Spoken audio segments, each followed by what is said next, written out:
చెప్పులు కుట్టుకునేవాడిని ఎక్కడ కూర్చోబెడతావన్నా? మనల్ని కలవడానికి వచ్చిన ఎమ్మెల్యేలని ఎంపీలని దూరం పెడతాం, అలాంటిది చెప్పులు కుట్టుకునేవాడిని ఇంకెంత దూరం పెడతాను? అందుకే జనాలు నీకు అధికారాన్ని దూరం చేశారు.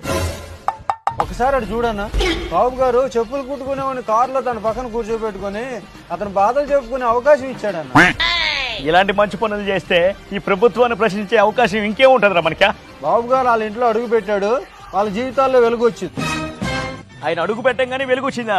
ఎలారా? P4 విధానం ద్వారా వాళ్ళ ఇంటి నిర్మాణం పూర్తి చేసుకోవడానికి, ఒక షాప్ పెట్టుకోవడానికి ఆర్థికంగా సహాయం చేస్తూ సామాన్యుడికి సైనికులను నిలబడ్డాడన్న. ఇది ప్రజాప్రభుత్వం అని ప్రతి పేదవాడు చెప్పుకునేలా చేయూతను అందిస్తున్నాడన్న. మన ప్రభుత్వంలో రా, మనం చేయూతను ఎక్కడిచ్చామన్నా?